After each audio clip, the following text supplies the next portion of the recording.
Aim. At its core, football is simple. Score more goals than the other team. Each team tries to move the ball down the pitch and into the opponent's goal using any part of the body except the hands or arms. Goalkeepers are the only exception, but more on them later. The team with the most goals at the end of the match wins. If both teams score the same number of goals, the game is a draw, unless it's a knockout match, in which case extra time or penalties may decide the winner. Kickoffs. Every football match starts with a kickoff from the center circle. It's also how the game restarts after someone scores a goal. At kickoff, the ball is placed right in the center of the pitch. Only one team kicks off while the other stays outside the center circle. The team that kicks off is decided by a coin toss. Kickoffs don't just happen at the beginning. You'll see them after every goal and at the start of the second half, and extra time if needed. Fouls. Football might be physical, but it's not a free-for-all unless your name is Pepe. If you go in too rough or play dirty, expect the ref to blow the whistle. A foul happens when a player does something unfair or dangerous, like kicking, tripping or pushing an opponent, jumping into someone recklessly, holding or pulling shirts, sliding in and missing the ball completely and making contact with the player. It's not about stopping all contact, it's about keeping the game safe and fair. Depending on how serious it is, the ref gives a free kick to the other team, or even a penalty kick if it happened inside the box. Yellow and red cards. In football, referees don't just blow whistles, they pull out cards. A yellow card is a warning. It tells a player, "That was too much, don't do it again." Things like reckless tackles, time wasting, or arguing with the ref can earn a yellow. If a player gets 2 yellow cards in one match, that automatically becomes a red card, and they're sent off. They can't be replaced, so their team plays with one less player. A straight red card is even more serious. That's for violent or dangerous behavior. Think two-footed tackles, deliberate handballs to stop a goal, or aggressive conduct. The card system keeps players in check as one bad decision can hurt the whole team. The goalkeeper. The goalkeeper is the only player on the pitch allowed to use their hands, but only in a specific area, their own penalty box. Inside that 18-yard area, they can catch, punch, or parry the ball using their hands, arms, or body to stop it from going into the net. Outside the box, they're just like any other player. No hands allowed. The goalkeeper's job? Protect the goal with everything they've got. Handball. In football, using your hands or arms to touch the ball is usually a big no-no, unless you're the goalkeeper as mentioned previously. A handball happens when a player deliberately uses their hand or arm to control, block, or direct the ball. It doesn't have to look intentional. As long as your arm is in an unnatural position or gives you an unfair advantage, it can still be called. That's why you'll see players running with arms tucked in or behind their backs when defending. The line between accidental and deliberate can be a bit blurry, but refs and VAR try to make the call. More on them later. Penalty kicks. A penalty kick is one of the biggest moments in football. It's just one player versus the goalkeeper from 12 yards out. Penalties are awarded when a foul or handball happens inside the penalty box. It doesn't matter how minor the contact is. If it's a foul in the box, the ref points to the spot. The ball is placed on the penalty mark, and only the kicker and the keeper are allowed in the area until it's taken. The goalkeeper must stay on the line until the ball is kicked. No jumping off early.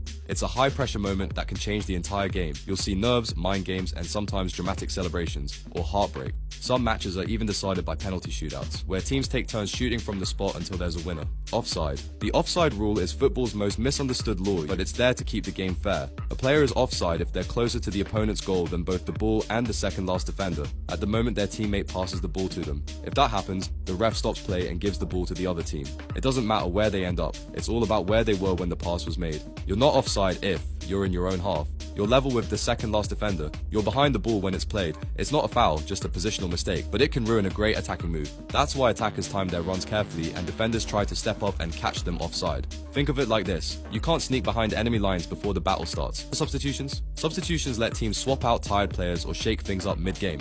Most leagues now allow up to 5 subs per team during a match. Once a player is subbed off, they can't come back on. Coaches use subs to bring on fresh energy, change formation or strategy, replace injured players, waste a little time when holding on to a lead. You'll see the 4th official hold up a board with the player numbers, one coming off, one coming on. The crowd usually reacts big when a fan favorite comes in or a key player is taken off. Match length and added time. A standard football match lasts 90 minutes, split into 2 halves of 45 minutes each. But if you've ever watched a game, you know it doesn't stop exactly at 90. That's because the referee adds a few extra minutes at the end of each half, called added time or stoppage time, to make up for pauses like injuries, substitutions, time wasting, VAR checks. You'll see a board showing how many minutes are added, but it's up to the ref to decide when the final whistle blows. Sometimes they let play go on a bit longer if a team is attacking or a key moment is happening. And if it's a knockout match and the score's still tied after 90, you get extra time, 2 15-minute halves, and if it's still level after that, a penalty shootout decides the winner.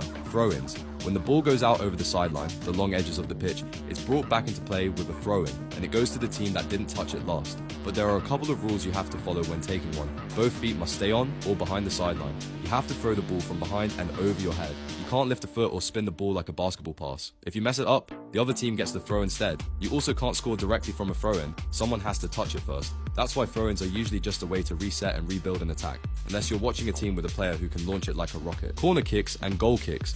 When the ball goes out over the goal line, the end line of the pitch, but doesn't go in the net, one of two things happens, depending on who touched it last. If the attacking team touched it last, it's a goal kick. If the defending team touched it last, it's a corner kick. Goal kicks are taken from anywhere inside the 6-yard box, the small box near the goal. The goalkeeper or a defender usually kicks it out to restart play. The ball has to leave the penalty area before anyone else can touch it. Corner kicks are taken from the nearest corner flag, and they're a big scoring opportunity. You'll often see attackers crowding the box while one player swings the ball in, aiming for a teammate's head or foot. These moments can change a match, when whether it's a booming clearance from a goal kick or a last-minute corner that leads to a dramatic equalizer. The penalty box.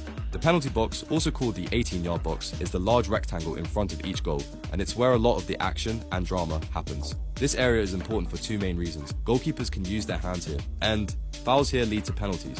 That's why defenders have to be extra careful when making tackles in this area. You'll also notice a smaller box inside the penalty area. That's the 6-yard box, where goal kicks are taken and where goalkeepers often stay during crosses or corners. Understanding the penalty box helps you see why players fight so hard to get into it, because one move inside this area can completely change a game. The advantage rule. In football, not every foul leads to a whistle right away, and that's thanks to the advantage rule. If a player gets fouled but their team still keeps control of the ball and has a good chance to keep attacking, the referee can choose to let play continue instead of stopping the game. This is called playing the advantage. It's all about keeping the flow of the match. For example, a player gets tripped but still manages to pass the ball to a teammate who's charging toward goal. The ref won't stop that. They'll wave play on, and maybe even go back to give a card later. It rewards teams for staying on their feet, playing through contact, and keeping the momentum going instead of constantly restarting. You'll often see the ref stretch out both arms when this happens. It's their way of saying, I saw the foul, but let's keep the game moving. VAR. VAR stands for Video Assistant Referee, and it's basically football's version of instant replay. A team of officials watches the match through multiple camera angles and can alert the on-field referee if there's a clear and obvious mistake. It's not used for everything, only for key moments like goals. Was there a foul or offside in the build-up? Penalties? Was it a fair call? Straight red cards. Mistaken identity if the ref sends off the wrong player. Sometimes the ref will get a message in their earpiece and go over to check a screen at the side of the pitch. Other times, they'll trust the VAR team's input right away. It's not perfect, and it can be controversial, especially when decisions take a while or involve very tight offsides, but it's there to make big calls more accurate and fair.